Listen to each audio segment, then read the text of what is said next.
যুদ্ধ করব বঙ্গবন্ধু কন্যা জাতির পিতা কন্যা শেখ হাসিনাকে আবারও দেশে ফিরিয়ে এনে রাষ্ট্র পরিচালনার দায়িত্ব দেওয়ার জন্য। কিন্তু আওয়ামী লীগ ওই ভুল করবে না, এটা কিন্তু দেশের মানুষ এখন নিশ্চয়তা চায়। এই দেশ মৌলবাদীদের হাতে যাওয়ার জন্য হেফাজতে ইসলামীর থেকে কওমি মা উপাধি নেয়া কি কোনো কারণ না? আমরা তো তখন সংস্কৃতি কর্মীরা বলেছি যে এই মৌলবাদীরা যতই শেখ হাসিনাকে প্রধান অতিথি করে তাদের অনুষ্ঠান করুক, যত লক্ষ লক্ষ লোককে উপস্থিত করে শেখ হাসিনাকে সমর্থন করুক, ভোটের নির্বাচনে তারা আওয়ামী লীগকে ভোট দিবে না। আওয়ামী লীগ বিরোধী ষড়যন্ত্রে তারা মূল নিয়ামক শক্তি হিসেবে থাকবে। মুসলমান আর মৌলবাদ এক জিনিস নয়। ভারতে যেমন হিন্দু আর বিজেপির হিন্দুত্ববাদ যেমন এক জিনিস নয়, আমেরিকাতে যেমন খ্রিস্টান আর খ্রিস্টানিজম যেমন এক জিনিস নয়, ইসরায়েলে যেমন ইহুদি আর জিউসিজম এক জিনিস নয়, এটা মাথায় রাখতে হবে। ঠিক একইভাবে ধর্মপ্রাণ মুসলমান আর মৌলবাদী বাঙালি মুসলিম এটি এক নয়। বাংলাদেশে বাঙালি মুসলিম প্রতিষ্ঠিত হয়েছে বিভিন্ন রাজনৈতিক শক্তির মধ্যে হাত ধরে, কিন্তু সর্বশেষ 16 বছরে বাংলাদেশ আওয়ামী লীগের পৃষ্ঠপোষকতা, এই মৌলবাদীদেরকে পৃষ্ঠপোষকতা বাংলাদেশের রাজনীতির জন্য অনেক বড় ক্ষতি করেছে। 270 আসনের একক সংখ্যাগরিষ্ঠতা থাকার পরেও কেন ধর্মভিত্তিক রাজনৈতিক দল বাংলাদেশে নিষিদ্ধ হলো না? কেন সংবিধানে সংসদে আইন করে 2008-এই একক সংখ্যাগরিষ্ঠতা ছিল, কেন ধর্মভিত্তিক রাজনীতি নিষিদ্ধ করা হলো না? কেন জামাতে ইসলামী রাজনীতিকে নিষিদ্ধ করা হলো না? কেন 16 বছর সময় নিয়ে 2024-এর জুলাইতে এসে আপনি জামাতকে নিষিদ্ধ করেন? এবং সেই নিষিদ্ধ করার দাবি নিয়ে যেই মানুষগুলো গত 45 বছর লড়াই করেছে, অর্থাৎ বঙ্গবন্ধু হত্যার পর থেকে যে সংস্কৃতি কর্মীরা, রাজনৈতিক কর্মীরা জামাতে ইসলামীর রাজনীতি নিষিদ্ধ করার যে আন্দোলন করেছে, জুলাই 2024-এ আগস্টের প্রথম সপ্তাহে 1-2 আগস্টে জামাতে ইসলামকে আওয়ামী লীগ যে নিষিদ্ধ করলো, সেই নিষিদ্ধ করার কারণে আনন্দ মিছিলের বন্যা বয়ে যাওয়ার কথা ছিল ঢাকার বুকে। আপনি একটা রাজনৈতিক শক্তিকে দেখেছেন যারা জামাতে ইসলামীর নিষিদ্ধ করাকে স্বাগত জানিয়েছিল? বরং জামাতে ইসলামীকে নিষিদ্ধ করার ব্যাপারে যে কয়জন রাজনৈতিক নেতা তৎকালীন প্রধানমন্ত্রী বাংলাদেশ আওয়ামী লীগের সভাপতি শেখ হাসিনার সঙ্গে দেখা করেছিলেন, তারা প্রত্যেকে গ্রেপ্তার হয়েছে এবং তাদের ফাঁসি নিশ্চিত করার জন্য আইসিটি অ্যাক্টে মামলা হয়েছে, তাদের বিচার করা হচ্ছে। আমি আপনাকে বলি, আমির হোসেন আমু, তাকে গ্রেপ্তার করা হয়েছে। সভাপতি মন্ডলীর সদস্য শেখ সেলিমকে তো গ্রেপ্তার করা হয়নি। আওয়ামী লীগকে কেন গ্রেপ্তার করা হয়েছে? 14 দলের সমন্বয়ক ছিলেন তিনি। রাশেদ খান মেননকে গ্রেপ্তার করা হয়েছে, হাসানুল হক ইনুকে গ্রেপ্তার করা হয়েছে, আনিসুল হক আইনমন্ত্রীকে গ্রেপ্তার করা হয়েছে। কেন? কারণ জামাত নিষিদ্ধ করার যে সিদ্ধান্তটা গণভবনে হয়, সেই সিদ্ধান্তে ওনারা 4 জন ছিলেন এবং গণভবন থেকে বেরিয়ে রাতের বেলা ওনারা 4 জন কিন্তু প্রেসের সামনে এই জামাতকে নিষিদ্ধ করার ঘোষণা আসবে সেটি জাতির সামনে উপস্থাপন করেছিলেন। পরের দিন জামাত নিষিদ্ধ হয়েছে, কিন্তু বাংলাদেশে জামাতকে নিষিদ্ধ করার দাবিতে যারা 45 বছর আন্দোলন করেছে তারা একটা আনন্দ মিছিল করে নাই। কারণ 2024-এর জুলাইয়ে জামাতে ইসলামকে নিষিদ্ধ করা না করার কোনো ইম্প্যাক্ট আর বাংলাদেশের রাজনীতিতে নাই। তা আর কোনোভাবেই বাংলাদেশের রাজনীতিতে পজিটিভ কিছু না। সুতরাং সেই জায়গাতে দাঁড়িয়ে আমি বলি যে জামাত যারা তাদের বিরোধী তাদেরকে চিনতে ভুল করে নাই। হাসানুল হক ইনু, রাশেদ খান মেনন, আমির হোসেন আমু, আনিসুল হক, শেখ হাসিনা, এদের সবাইকে কিন্তু বিচার করে তারা ফাঁসির রায় দিয়ে দিবে। কিন্তু আওয়ামী লীগ তার মিত্র শক্তি চিনতে ভুল করেছে। আওয়ামী লীগ শেষ 10 বছরে 2014 থেকে 2024 নির্বাচনের যে কোনো প্রক্রিয়াকে মানুষ মেনে নিত, কারণ বাংলাদেশটা তো শেখ হাসিনার হাতে নিরাপদ, এটা তো মানুষ জানে। আপনি জুলাই আগস্টের দিকে আন্দোলনে, জুলাইয়ের আন্দোলনে আপনার মনে আছে যে অনলাইনে বিভিন্ন প্ল্যাটফর্মে আমরা যাদের সঙ্গে কথা বলতাম তাদেরকে বলতাম, আচ্ছা ঠিক আছে, শেখ হাসিনাকে তোমরা চাও না, কাকে চাও বলো না, আমরা চাই শেখ হাসিনাকে চাই, কিন্তু এই কি বলে দুর্নীতিবাজ, লুটেরা, হাইব্রিড রাজনৈতিক নেতাদেরকে আমরা চাই না। এই এই সমস্ত রাজনৈতিক নেতৃত্বই কিন্তু, আচ্ছা আপনাকে আমি বলি, বাংলাদেশের রাজনীতির ভিত্তি হচ্ছে, শিকড় তো হচ্ছে সংস্কৃতি। বাঙালি জাতির দর্শন, বাংলার হিন্দু, বাংলার বৌদ্ধ, বাংলার খ্রিস্টান, বাংলার মুসলমান, আমরা সবাই বাঙালি। সবার উপরে মানুষত্ব, তাহার উপরে নাই, এটা তো বাঙালি। এবং এর উপরে দাঁড়িয়েই তো 48 সাল থেকে বঙ্গবন্ধু আন্দোলন শুরু করেন, 52 ভাষা আন্দোলন সংগঠিত হয়, 66-তে উনি 6 দফা দেন, 69-এর গণ অভ্যুত্থানের মাধ্যমে ওনাকে মুক্ত করা হয়, এবং 70-এর নির্বাচনে তিনি পাকিস্তানের একক সংখ্যাগরিষ্ঠ রাজনৈতিক দল হিসেবে জনগণের ম্যান্ডেট পায়। সেই ধর্মনিরপেক্ষতার রাজনীতি থেকে আওয়ামী লীগ কি সরে আসে নাই? হেফাজতকে 16 বছর আগে জামাতকে নিষিদ্ধ না করা, এই ভুলটা তো আওয়ামী লীগকে স্বীকার করতে হবে। আপনার একক সংখ্যাগরিষ্ঠতা ছিল, বাংলাদেশের জনগণ আপনাকে বাংলাদেশের সরকার চালানোর জন্য নিরঙ্কুশ সংখ্যাগরিষ্ঠতা দিয়েছে, যেটা বাংলাদেশের ইতিহাসে কখনো ঘটেনি। আপনি যুদ্ধাপরাধীদের বিচার করলেন, আপনি জামাতকে নিষিদ্ধ করলেন না। আর তখন এসে নিষিদ্ধ করলেন যখন নিষিদ্ধ করলেও সেটা নিয়ে মানুষের কোনো আবেগ উচ্ছ্বাস নাই, কারণ ওই নিষিদ্ধ করায় কিছু আসে যায় না। বাংলাদেশের রাজনীতির মাঠ তখন জামাত সহ ইসলামী মৌলবাদীরা দখল করে ফেলেছে। ওই সময়ে মাঠে থাকা পুলিশ ছাড়া সেনাবাহিনীর যারা, তারা বাংলাদেশে বিশ্বাস করে না, করলে এই জুলাই আগস্টের আন্দোলন সফল হতো না। যদি এরা বাংলাদেশে বিশ্বাস করত, গোপালগঞ্জে গণহত্যা হতে দিত না। এরা যদি বাংলাদেশে বিশ্বাস করতো, 32 নম্বর ভাঙতে দিত না। এরা যদি বাংলাদেশে বিশ্বাস করতো, তাহলে তাদেরই বানানো 7 জন বীর শ্রেষ্ঠের ভাস্কর্য, বঙ্গবন্ধুর ভাস্কর্য, তাদের জওয়ানরা ভেঙে ফেলছে, অথচ তাকে বিচারের আওতায় আনা হচ্ছে না। যেই মেজর রাব্বি আওয়ামী লীগকে সংগঠিত করার স্বপ্ন দেখছেন, একজন শিক্ষক, তাকে গ্রেপ্তার করে স্কুল থেকে বের করে দেয়, পুলিশের হাতে তুলে দেয়। সেই সেনা অফিসারকে সেনা আইনে বিচার করে নাই, কিন্তু মেজর সাদিককে গ্রেপ্তার করেছে, করে মানুষের দৃষ্টি অন্যদিকে ঘুরিয়ে দেবার চেষ্টা করেছে। আমরা এখন এসে হতাশ যেমন বাংলাদেশ সেনাবাহিনী নিয়ে, বেনিফিট অফ ডাউট দিতেও আমরা রাজি না। একইভাবে বিএনপির প্রতিও আমরা ফেড আপ। আমরা মনে করি বাংলাদেশের রাজনীতিতে আওয়ামী লীগকে মূল লড়াইটা করতে হবে, আর ছোট ছোট কিছু রাজনৈতিক দলকে আস্থায় নিয়ে ভবিষ্যতে সরকার পরিচালনার সুযোগ এলে তাদেরকেও সরকারের অংশ করা হবে, এরকম কথা বলে তাদের সঙ্গে পরিপূর্ণ একটি রাজনৈতিক বিরোধ মীমাংসা করে স্থায়ীভাবে এই লড়াইটা করতে হবে। সেই লড়াই 9 মাসে মুক্তিযুদ্ধ হয়েছে, এই লড়াই 9 বছরও লাগতে পারে, এই লড়াইয়ে 9 দিনেও আমরা জয়ী হতে পারি। কিন্তু যতক্ষণ লড়াইটা হবে ততক্ষণ আমরা সবাই একসাথে মৃত্যুর জন্য যেমন প্রস্তুত, মারার জন্য প্রস্তুত। যুদ্ধটা হবেই, এবং এই যুদ্ধে আমাদের বিজয়ের বিকল্প কোনো পথ নেই। আমি আরেকটি কথা বলছিলাম আপনাকে, যেটা আমি বঙ্গবন্ধুকে নিয়ে বলতে শুরু করছিলাম, 1 মিনিটে শেষ করি।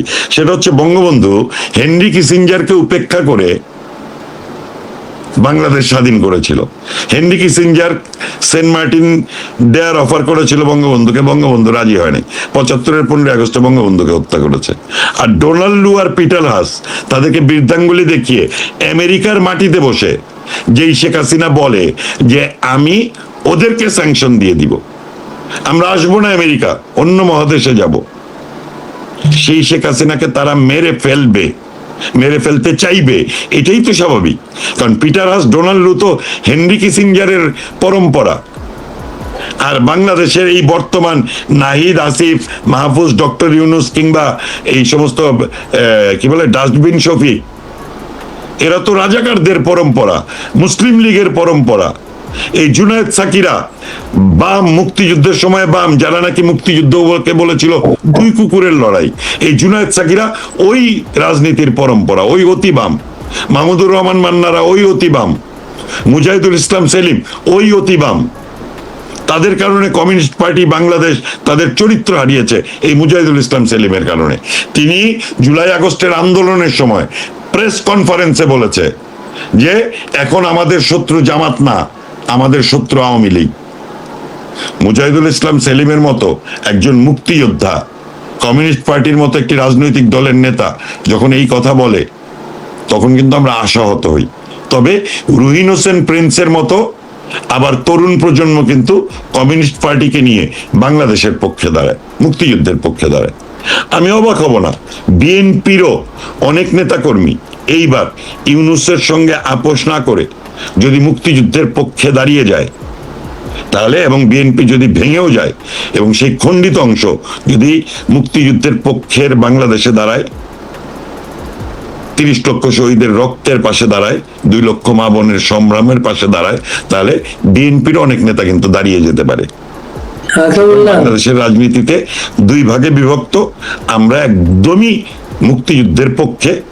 এখন আমাকে ফ্যাসিস্ট বলেন আপত্তি নাই, স্বৈরাচার বলেন আপত্তি নাই, নির্বাচন নিয়ে যতই প্রশ্ন করেন আমি ওই প্রশ্ন মানি না। আমি মনে করি সব নির্বাচনে, যেই নির্বাচনে বাংলাদেশ আওয়ামী লীগ ক্ষমতায় থাকবে ওই নির্বাচনই বাংলাদেশের জন্য গণতন্ত্র, ওইটাই গণতন্ত্র। কারণ বাংলাদেশে তথাকথিত গণতন্ত্র দিলে, যদি রাজাকাররা ক্ষমতায় আসে, তথাকথিত গণতন্ত্র দিলে, যদি জঙ্গি মৌলবাদীরা ক্ষমতায় আসে, তথাকথিত গণতন্ত্র দিলে পাকিস্তান সেনাবাহিনীর জন্য বাংলাদেশের ভূমি নিরাপদ বিচরণ ক্ষেত্র হয়, তথাকথিত গণতন্ত্র দিলে আমাকে যদি সমুদ্র দিয়ে দিতে হয়, আমাকে যদি পোর্ট দিয়ে দিতে হয়, তাহলে ওই গণতন্ত্র তো আমরা চাই না। আর সেই গণতন্ত্র যদি না চাই, শেখ হাসিনা যে গণতন্ত্র দিয়েছিল সেটা যদি চাই, তাহলে আমি আজকে স্পষ্ট করে বলছি, যেই প্রক্রিয়াতে আওয়ামী লীগ ক্ষমতায় থাকবে বাংলাদেশে, সেটাই বাংলাদেশের মানুষের জন্য গণতন্ত্র। তবে বাংলাদেশের মানুষকে আস্থায় নিতে হলে লুটেরা, দুর্নীতিবাজ, সুযোগ সন্ধানী, হাইব্রিড, এদেরকে বাদ দিয়ে আওয়ামী লীগের আসতে হবে। আপোষহীন, সংগ্রামী, পরীক্ষিত এবং সংস্কৃতিতে বিশ্বাসী, বাঙালি সংস্কৃতিতে বিশ্বাসী, এদেরকে নিয়ে যদি বাংলাদেশ আওয়ামী লীগ আগামীতে রাজনীতি করে, তাহলে এই বাংলাদেশ কোনোদিন পরাজিত হতে পারে না, হবে না। আমি হুমায়ুন আজাদের একটা লাইন, বাড়ি ভাই আমি 1 সেকেন্ডে শেষ করছি, হুমায়ুন আজাদের একটা লাইন বলি।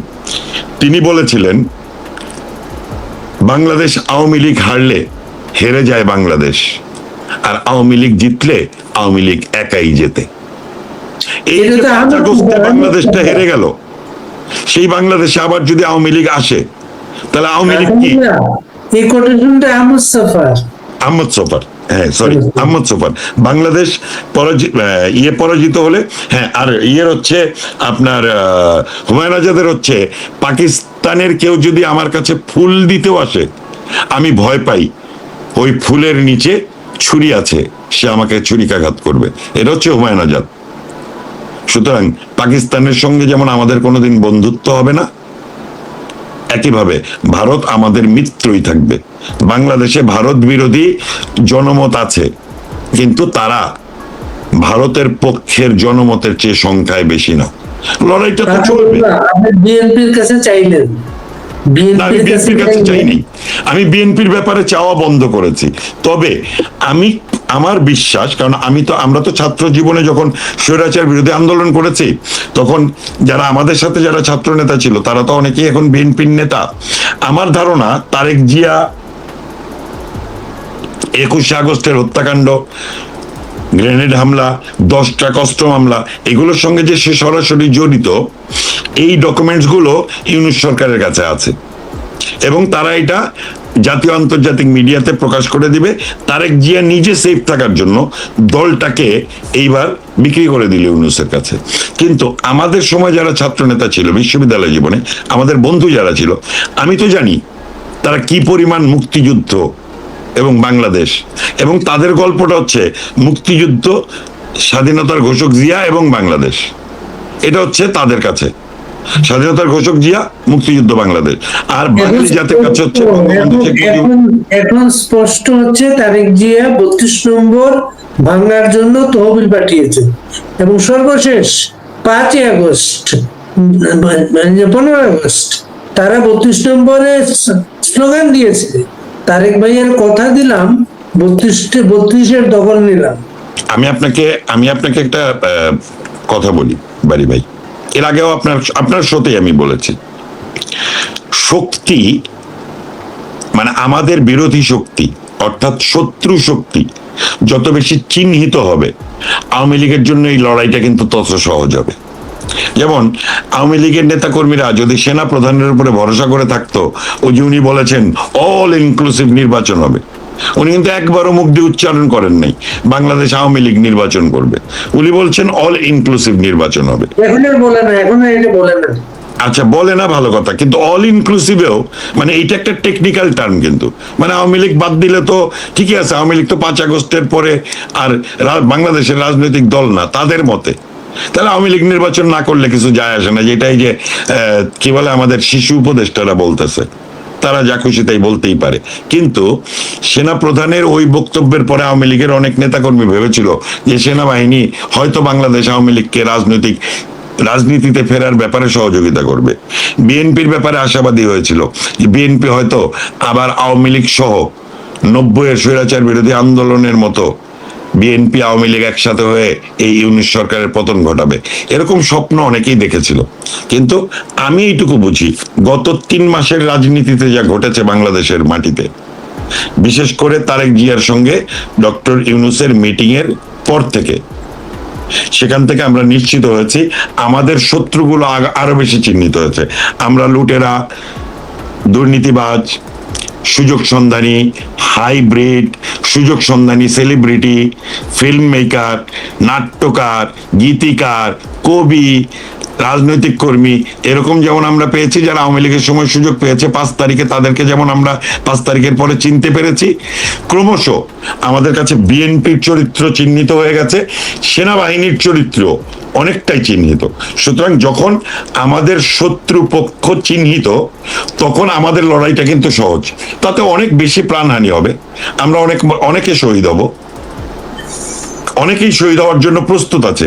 কিন্তু ওই যুদ্ধের মধ্য দিয়ে যে বাংলাদেশটা হবে, সেই বাংলাদেশ কিন্তু রক্তের উপরে দাঁড়িয়ে একটা পবিত্র বাংলাদেশ হবে, অসংখ্য শহীদের রক্তের উপর দাঁড়িয়ে একটি মুক্তিযুদ্ধের বাংলাদেশ হবে, অসংখ্য রক্তের উপরে দাঁড়িয়ে লাল সবুজ পতাকার বাংলাদেশ হবে, আমার সোনার বাংলা আমি তোমায় ভালোবাসি বাংলাদেশ হবে, ধর্মনিরপেক্ষ অসাম্প্রদায়িক গণতান্ত্রিক একটি বাংলাদেশ হবে। আর বাংলাদেশের জন্য গণতন্ত্রতা, যার ভেতর দিয়ে আমাদের মুক্তিযুদ্ধ বেঁচে থাকবে, সার্বভৌমত্ব বেঁচে থাকবে, স্বাধীনতা বেঁচে থাকবে, বঙ্গবন্ধু বেঁচে থাকবে। একটু আমরা প্রায় 1 ঘন্টা হয়ে গেছে, আপনি ইউনিভার্সিটিতে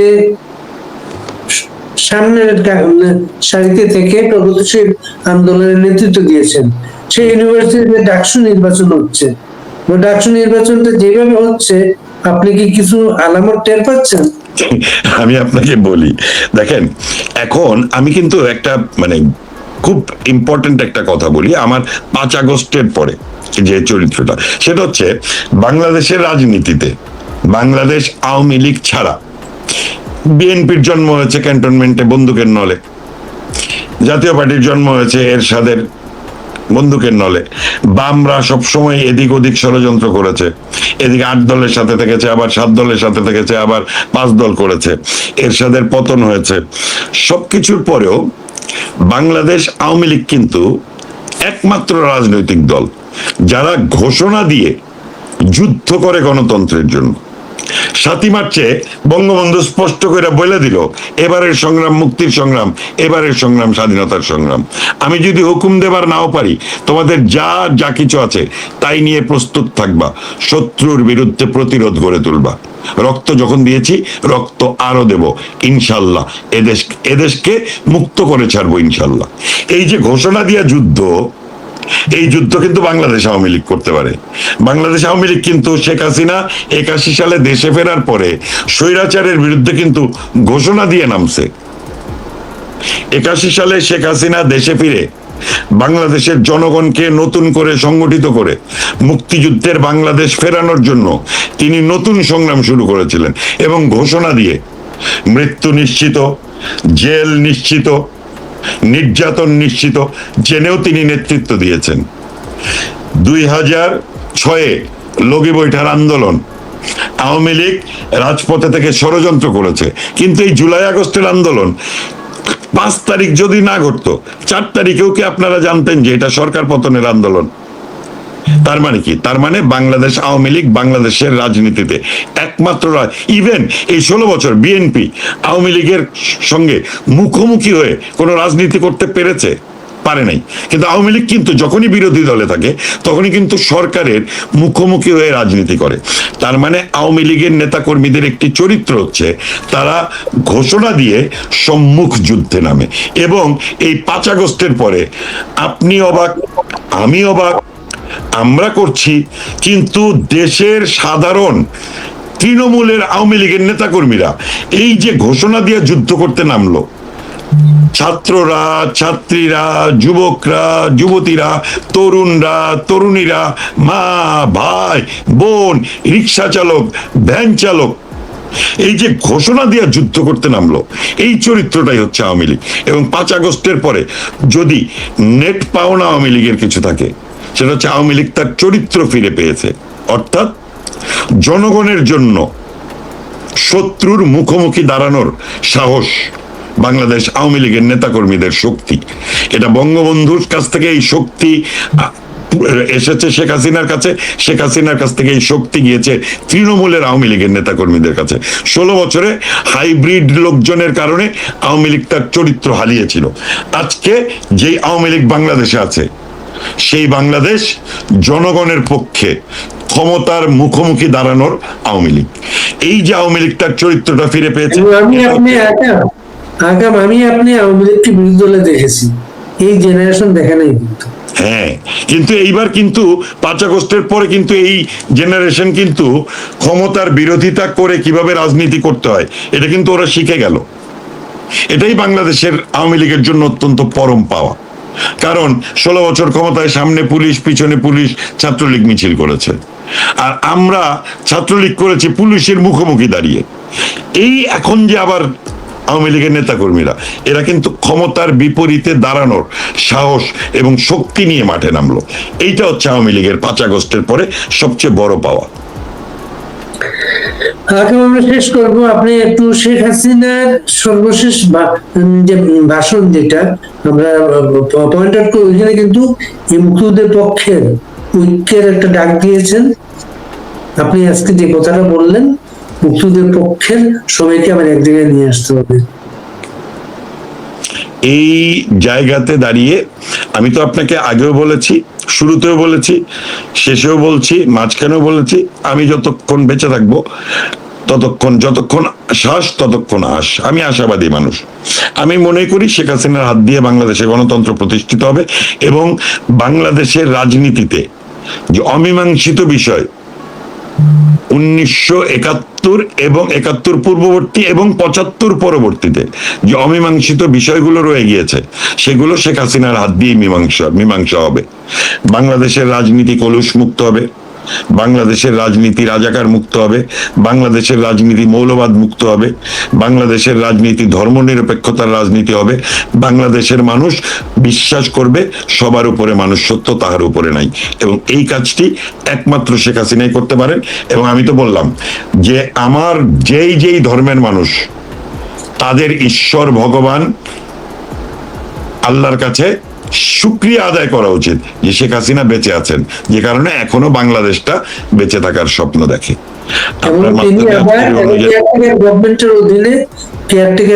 অধীনে নির্বাচনের দাবি জানিয়েছেন যে জঙ্গি ইউনুসকে যেতে হবে, নির্বাচন হবে কেয়ারটেকার গভর্নমেন্টের অধীনে। আমি বলছি যে দেখেন, আমরা অনেকদিন ধরে বিভিন্ন রকম গুঞ্জন শুনি। আপনি সাংবাদিক, আপনার যেমন সোর্স আছে, আমাদেরও সমাজের বিভিন্ন স্তরের মানুষের সাথে যোগাযোগ আছে। বাংলাদেশকে কোন ধরনের সশস্ত্র যুদ্ধ ছাড়া যদি রাজনৈতিকভাবে আবারও বিজয়ী করানোর সুযোগ কারো কাছে থাকে, তাহলে সেটি হচ্ছে রাষ্ট্রপতির মাধ্যমে ইমার্জেন্সি দিয়ে সেনাবাহিনীর হাতে দেশ পরিচালনার দায়িত্ব দেয়া 120 দিনের জন্য, যেটা সংবিধান দিয়েছে এই অধিকার।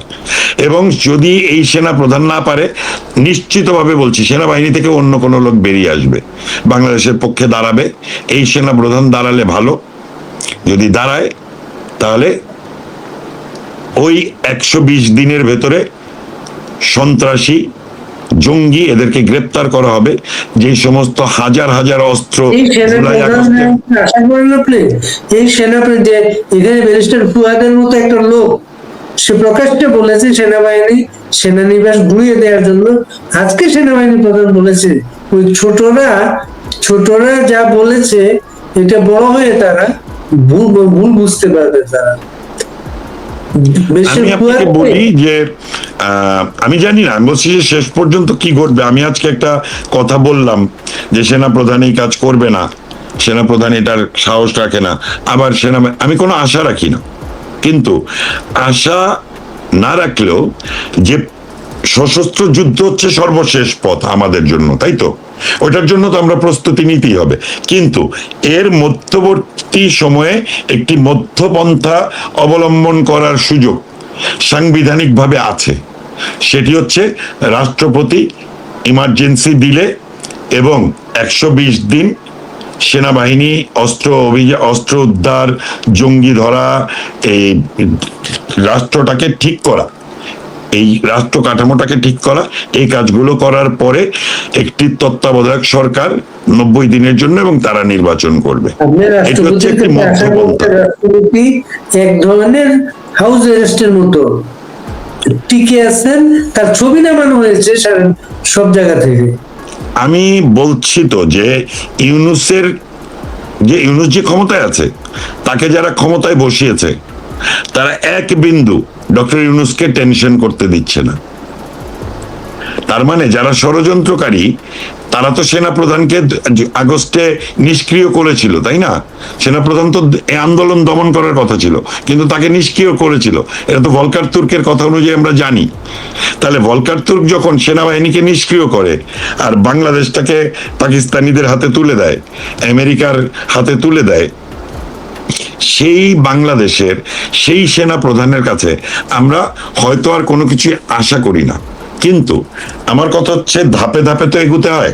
বঙ্গবন্ধু 48 সালে সংগ্রাম শুরু করেছেন। প্রথমে ছিল ধর্মনিরপেক্ষ বাংলাদেশ উনি চায়, মানে পূর্ব পাকিস্তান হবে ধর্মনিরপেক্ষ।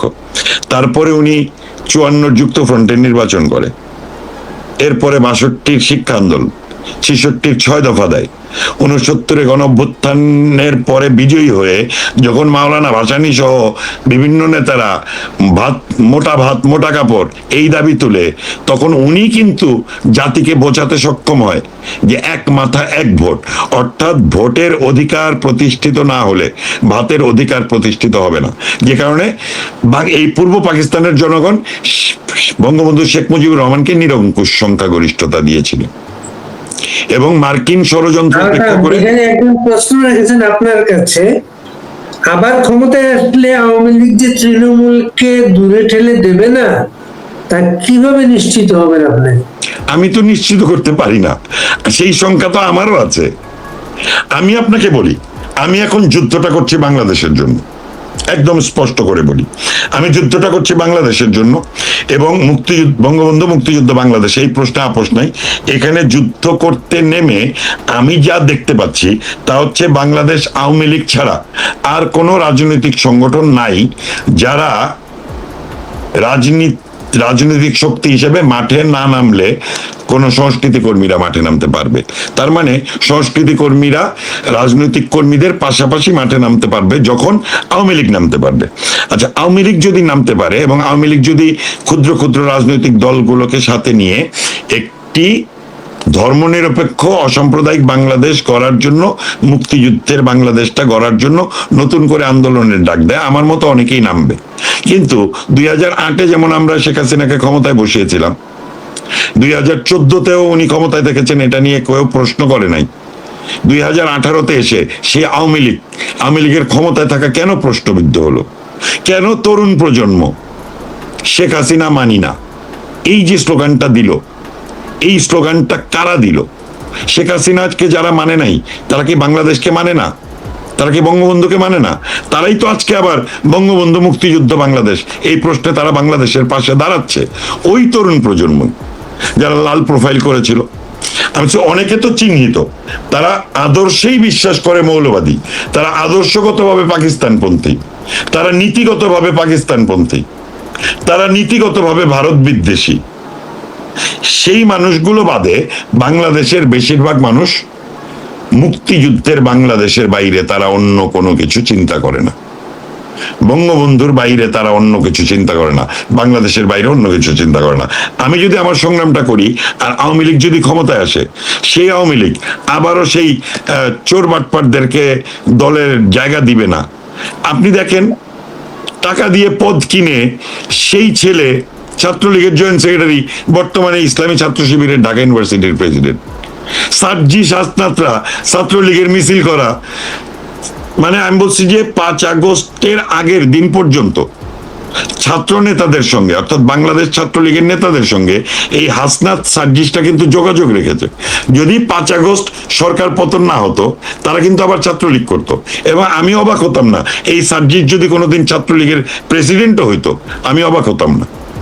ভবিষ্যতে আওয়ামী লীগ ওই জায়গাতে যাবে কিনা সেটা তো আমি আপনাকে কথা দিতে পারি না, কিন্তু আমি এইটুকু বুঝি, আমি বাংলাদেশের জন্য লড়াইটা করব, আর বাংলাদেশের লড়াই করলে সেই লড়াইটা আওয়ামী লীগের পক্ষেই যাবে। কিন্তু শেখ হাসিনার হাত ছাড়া তো কারো হাতে বাংলাদেশটা নিরাপদ না। বরং একটা ভালো জিনিস হয়েছে, সেটা হচ্ছে আমাদের মতো তৃণমূলের নেতাকর্মী কিংবা সংস্কৃতি কর্মীরা এখন কিন্তু সরাসরি শেখ হাসিনার সঙ্গে কিংবা তার মনোনীত রাজনৈতিক নেতাদের সঙ্গে যোগাযোগ করতে পারছে।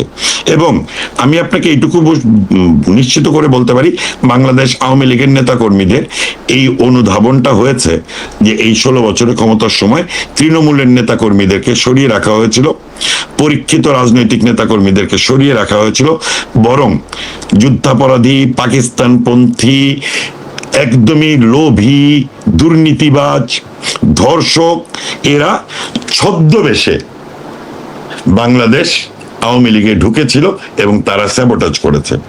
আপনাকে আমি বলি, বাংলাদেশ আওয়ামী লীগের বিরুদ্ধে এবং শেখ হাসিনার বিরুদ্ধে, ছাত্রলীগের বিরুদ্ধে আন্দোলন করার একটা অন্যতম প্রোপাগান্ডা হচ্ছে বুয়েটের আবরার হত্যা, তাই তো? তাহলে বুয়েটের আবরার হত্যাকারীকে গ্রেপ্তার করলো শেখ হাসিনা, তাকে বিচার করলো, বিচারের রায় হয়েছে সে জেলে। 5 আগস্টের পরে সে জেল থেকে কিভাবে বেরোয়? তাহলে আবরার হত্যাকাণ্ডের দায় কার? মুগ্ধর হত্যাকাণ্ডের দায় কার? আবু সাইদের হত্যাকাণ্ডের দায় কার? যার বুকে রাবার বুলেটের টুকরা লেগেছে আর সে শহীদ হয়ে গেল। তাহলে এই দায় যে ছদ্মবেশে থাকা যুদ্ধাপরাধীর শক্তি, বাংলাদেশে বিশ্বাস করে না শক্তি, গণতন্ত্রে বিশ্বাস করে না উগ্র মৌলবাদী শক্তি, যারা আওয়ামী লীগের ভেতরেই ছদ্মবেশে ছিল এবং ভবিষ্যতে হয়তো আওয়ামী লীগের নেতৃত্বও তারা দিত, তারা যেই 5 আগস্টের মধ্য দিয়ে চিহ্নিত হয়েছে এবং আওয়ামী লীগ নেতারা যে অনুধাবন করছে যে তাদের তৃণমূলের নেতা কর্মীদেরকে স্বীকৃতি না দিয়ে, তৃণমূলের নেতা কর্মীদেরকে সুযোগ না দিয়ে, এই সমস্ত চোর বাটপাটদেরকে সুযোগ দিয়ে এই মোস্তফা সরোয়ার ফারুকী মুজিব বর্ষ থেকে 2024-এর নির্বাচন পর্যন্ত আওয়ামী লীগের ডকুমেন্টারিও বানিয়েছে। মুজিব ছবিতে তিশা ওর বঙ্গমাতার চরিত্রে অভিনয় করে, অথচ এই চরিত্রের জন্য ছাত্রলীগ করা মেয়ে জ্যোতি কিন্তু সিলেক্টেড হয়েছিল। মোস্তফা সরোয়ার ফারুকী আওয়ামী লীগ নেতাদের প্রভাব খাটিয়ে জ্যোতিকে বাদ দিয়ে তার বউকে বঙ্গমাতার চরিত্র করতে দিয়েছে। এই সমস্ত মানুষরা যদি রোকেয়া প্রাচী একটা মহিলা নারী সংসদ সদস্য, তার যে রাজনীতিতে অবদান 90-এর স্বৈরাচার বিরোধী আন্দোলন থেকে, ছাত্র রাজনীতি থেকে শুরু করে, তার যে মানে জাতীয় চলচ্চিত্র পুরস্কার প্রাপ্ত, 2বার পুরস্কার প্রাপ্ত একজন অভিনয় শিল্পী, আওয়ামী লীগ প্রশ্নে, বঙ্গবন্ধুর প্রশ্নে, শেখ হাসিনার প্রশ্নে, বাংলাদেশ প্রশ্নে যে বিন্দুমাত্র আপোষ করবে না, সেই মেয়েটা কিন্তু এই 16 বছর আওয়ামী লীগের কোথাও কোনো জায়গা পায় নাই। আর আওয়ামী লীগের তথ্যমন্ত্রী সংস্কৃতি মন্ত্রীদের ঘিরে যত সেলিব্রিটিরা ছিল সবাই কিন্তু বিশ্বাসঘাতকতা করেছে। যারা ওই সময়ে মন্ত্রী, আমি ওবায়দুল কাদেরের সাথে আপনি কি বাঁধনের ছবি দেখেন নাই? আপনি কি এই সেলিব্রিটিদের এই টি শার্ট ছবি কি আপনি নেত্রীর সাথে মেট্রো রেলে দেখেন নাই? আপনি কি প্রাচীর কোনো ছবি পাবেন? পাবেন না তো। আজকে লড়াইটা 2024-এর 14ই আগস্ট রাত থেকে এই মেয়েটা লড়াই শুরু করেছে। এখন এই মেয়েটা ভবিষ্যতে আওয়ামী লীগের নেতৃত্বে যেতে পারবে কিনা, কিংবা একটা সংসদ সদস্য নমিনেশন পাবে কিনা, কিংবা একটা সংরক্ষিত নারী আসন পাবে কিনা, সেগুলো তো আমরা নিশ্চিত করতে পারবো না, এগুলো নিশ্চিত করবে আওয়ামী লীগ। তবে আশা করি ভবিষ্যতে শেখ হাসিনা তাদেরকেই মূল্যায়ন করবে যারা তৃণমূলের ত্যাগী আদর্শিক নেতাকর্মী। অনেক ধন্যবাদ আকরাম, অনেক আত্মসমালোচনা, অনেক আশাবাদ আমরা শুনলাম, এবং আপনার ভক্তরা বারবার একটা কথা লিখছেন, একটা কবিতা প্লিজ। আসলে এই আগস্ট মাসে না, মানে এই 5 আগস্ট 2024-এর পর থেকে আমার মানে ব্যক্তিগত জীবন বলে কিছু নাই, আমার সংস্কৃতি কর্মীর জীবন বলে কিছু নাই, আমি কোনো আনন্দ উদযাপন করতে পারি না, এরকম ভাবে কবিতাও পড়তে পারি না, মানে খুব এক ধরনের ভেতর থেকে কুকরে কুকরে আসে। যদিও আমি এর ভেতরে নেত্রীর লেখা পড়েছি, বঙ্গবন্ধুকে নিয়ে কবিতা পড়েছি, সেগুলোর আগে রেকর্ড করা, সেগুলো ফেসবুকে দিয়েছি। তারপরে আপনার ঠিক 3 আগস্ট ধানমন্ডি 32 নম্বরে আমার কিছু, আমি বিটিভির রেকর্ডিং এর জন্য যাই, কিছু অসমাপ্ত আত্মজীবন এবং কারাগারের রোজনামচা থেকে কিছু অংশ পড়েছিলাম, সেই ভিডিওগুলো আমার কাছে আছে। 32 নম্বরের কিছু সর্বশেষ স্টিল ছবি আমার কাছে আছে, সেগুলো এবার ফেসবুকে দিয়েছি। কবিতা পড়তে পারি না, তবে কবিতার শব্দগুলোকে সংগ্রামের হাতিয়ার হিসেবে ব্যবহার করতে পারি, করতে চাই। সংস্কৃতি কর্মীদেরকে সংগঠিত করার জন্য কবিতার শব্দ উচ্চারণ আমি করতে চাই। এবং এই আগস্টে এসে আমার কাছে মনে হয় যে ওই যে 2024-এর জুলাই আগস্টে যখন শেখ হাসিনা করলেন যে আমি মানে অনেক তো ছাত্র মারা গেল, তাদেরকে ষড়যন্ত্র করে স্নাইপার রাইফেল দিয়ে 7.62 দিয়ে গুলি করে হত্যা করা হয়েছে, কিন্তু মানুষ তো মারা গিয়েছে। এবং শেখ হাসিনা এসে যে প্রধানমন্ত্রী হিসেবে উনি যখন বক্তৃতা দিলেন যে আমি আমার স্বজন হারিয়েছি, স্বজন হারানোর বেদনা আমি জানি, তখন একটা নতুন শব্দ আসলো, নাটক কম করো প্রিয়। তো যারা নাটক কম করো প্রিয় বলেছিল তাদের কাছে প্রশ্ন করব, ভাই আপনার বাপ মারা গেলে কি আপনি 3 দিন শোক করেন, 40 দিনের 40 নাকি প্রথম বছরের কি বলে মৃত্যুবার্ষিকী, ওইখানে আপনার শোক শেষ হয়ে যায়? যাদের বাবা মা পরিবার পরিজন মারা গেলে শোক করে 3 দিন, তারা শেখ হাসিনার শোককে নাটক কম করো প্রিয় বলতে পারে। তো যাদের সত্যিকার অর্থে বাবা মা সন্তান পরিজনদের ব্যাপারে ভালোবাসা আছে, তারা শেখ হাসিনার 15ই আগস্টের শহীদদের নিয়ে যে শেখ হাসিনার আবেগ, তাকে অশ্রদ্ধা করতে পারতো না। যারা অশ্রদ্ধা করেছে তাদের জন্য বলি যে নিজের বাবা মার জন্য শোক, আপনি যতদিন বেঁচে থাকবেন ততদিন পর্যন্ত আপনার ওই শোক থাকতে হবে, তাহলেই আপনি প্রকৃত অর্থে তাদের সন্তান। বঙ্গবন্ধু কন্যার যে শোক, বঙ্গবন্ধুর জন্য, তার ছোট ভাই রাসেলের জন্য, তার মায়ের জন্য, শেখ কামালের জন্য, শেখ রাসেলের জন্য, তার ভাইয়ের বউদের জন্য, সেই আবেগ কিন্তু একান্ত তার ব্যক্তিগত। সেই জায়গা থেকে আমি একটা ছোট্ট অংশ পড়ি, শেখ মুজিব আমার পিতা নেত্রীর লেখা। এটাতে উনি তার 32 নম্বরে, 75-এর 15 আগস্টের পরে 32 নম্বরে উনি যে প্রথম যান, সেই ওই সময় এরশাদ তাকে গ্রেপ্তার করে এবং ওই 32 নম্বরে উনি ছিলেন। তখন উনি 32 নম্বরটাকে যেভাবে দেখেছেন এবং যা ওনার যে অনুভূতি হয়েছে সেটা উনি লিখেছেন, সেটাই আমি এডিটেড অংশ আপনাদেরকে একটু শোনাতে চাই, যদিও একটু বড় কিন্তু বাড়ি ভাই। আমি পুরোটা না পড়ে একটু ছোট করে পড়ি। 1981 সালে ফিরে এসে বাড়িটা খুলে দিতে বলি, কিন্তু জেনারেল জিয়াউর রহমান অনুমতি দেননি, এমনকি বাড়িতে প্রবেশ করার অনুমতিও পাইনি। রাস্তার উপর বসে আমরা মিলাদ পড়ি। জেনারেল জিয়া সরকারের পক্ষ থেকে আমাকে থাকার জন্য বাড়ি দেবার প্রস্তাব পাঠান। আমি একজন স্বৈরাচারের হাত থেকে কিছু নিতে অস্বীকার করি। আমাদের দেশে প্রচলিত নিয়ম আছে, প্রয়াত রাষ্ট্রপতির পরিবারের একটি বাড়ি, একটি ফোন, ভাতা, গাড়ি ইত্যাদি কিছু সুযোগ সুবিধা রাষ্ট্র দিয়ে থাকে, যেমন জিয়াউর রহমানের স্ত্রী ও তার পরিবার গ্রহণ করতেন। আমরা কোনোদিনই কোনো কিছু গ্রহণ করিনি। জেনারেল জিয়া নিহত হবার পর অস্থায়ী রাষ্ট্রপতি সাত্তার এই বাড়ির দরজা খুলে দেন। অর্থাৎ 1981 সালে শেখ হাসিনা দেশে ফিরে আসার পরে কিন্তু ধানমন্ডি 32 নম্বরে উনি কিন্তু ঢুকতে পারেন নাই। ওনাকে কিন্তু ফুটপাতে বসে মিলাদ পড়তে হয়েছিল। ওই আহাজারির ছবি কিন্তু আমরা দেখতে পাই, আজকে কিন্তু আছে। সেই অভিজ্ঞতাটা উনি বলছেন এবং বিভিন্নভাবে কিভাবে ভাঙা, ওই জায়গাটাতে উনি শেষে এসে কিভাবে উনি পরিষ্কার করছেন সেই জায়গাটা একটু বলছি। এই ঘর বাড়ির সর্বত্র আমার মায়ের ছোঁয়া, কিন্তু দস্যু দানবদের হাতে সব আজ এলোমেলো হয়ে ছড়ানো ছিটানো। সর্বত্র মনে হয় নারকীয় পিশাচের হিংস্র উল্লাস ও লুণ্ঠনের স্পষ্ট চিহ্ন। এই বাড়িতেই বন্দি আমি। ধুলায় জমে যতই দিন যাচ্ছে ততই নষ্ট হচ্ছে। বাড়িটাকে একদিন মিউজিয়াম করব, তার আগে পরিষ্কার করা দরকার। মনকে শক্ত করা অত্যন্ত কঠিন। জিনিসপত্রগুলোতে হাত দেওয়া কি যে বেদনাদায়ক তা লিখে বোঝানো যাবে না। শুধু যারা এভাবে সব হারিয়েছেন তারাই হয়তো বুঝতে পারবেন। না, আমার মায়ের হাতের সেই সুন্দর গোছানো সবকিছু আজ দানব খুনিদের হাতে লন্ডভন্ড হয়ে আছে। মনকে বানিয়ে এক সময় বালতি ভর্তি পানি, সাবান, কাপড়, ঝাড়ু নিয়ে সব ঘর পরিষ্কার করতে শুরু করলাম। এত ময়লা যে একটা ঘর পরিষ্কার করতে দিনে 5-6 ঘন্টা করে কাজ করেও 5-6 দিন লেগেছে। নিজের হাতে সব পরিষ্কার করে আমার মা যেভাবে যে জিনিস যেখানে রাখতেন ঠিক সেখানে রাখতে চেষ্টা করেছি। দুহাতে ময়লা সাফ করেছি আর চোখের পানি ফেলেছি।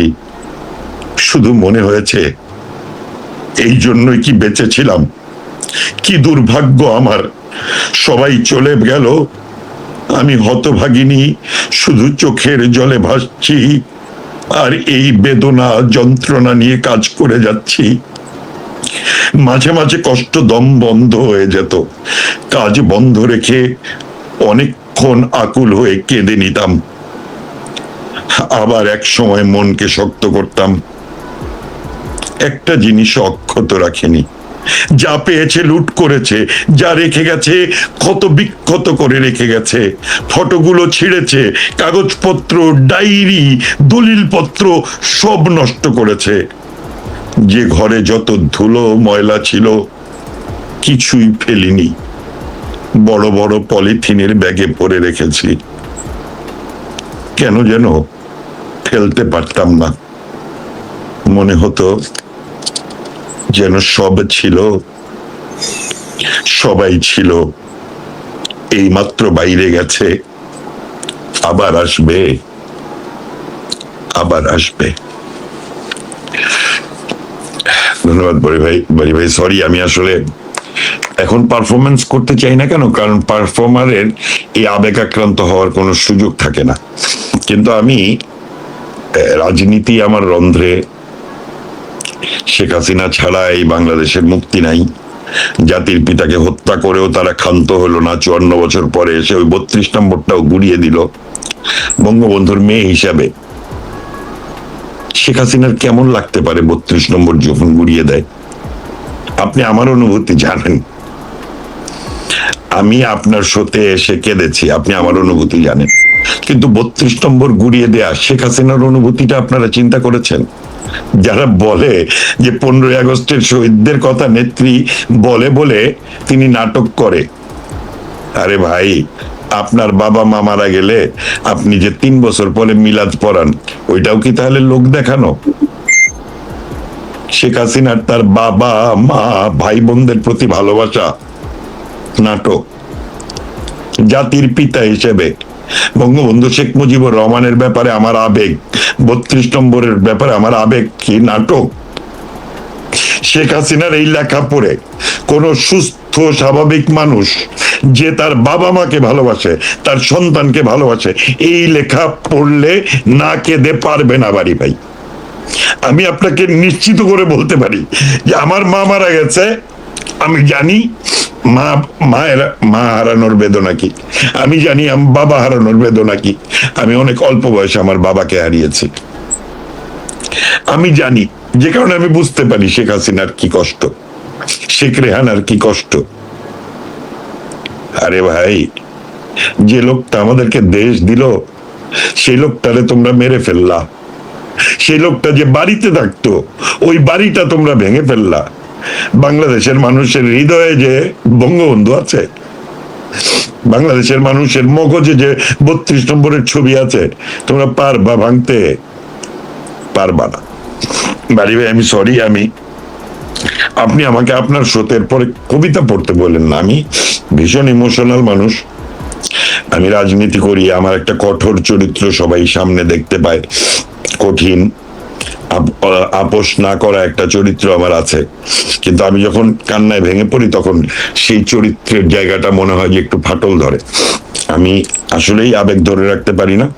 এবং আবারও বলি, শেখ হাসিনাতেই মুক্তি, শেখ হাসিনার হাত ধরেই বাংলাদেশে আবার গণতন্ত্রও ফিরে আসবে, আমাদের বাংলাদেশটাও ফিরে আসবে। আশাবাদী মানুষ, লড়াইটা করব।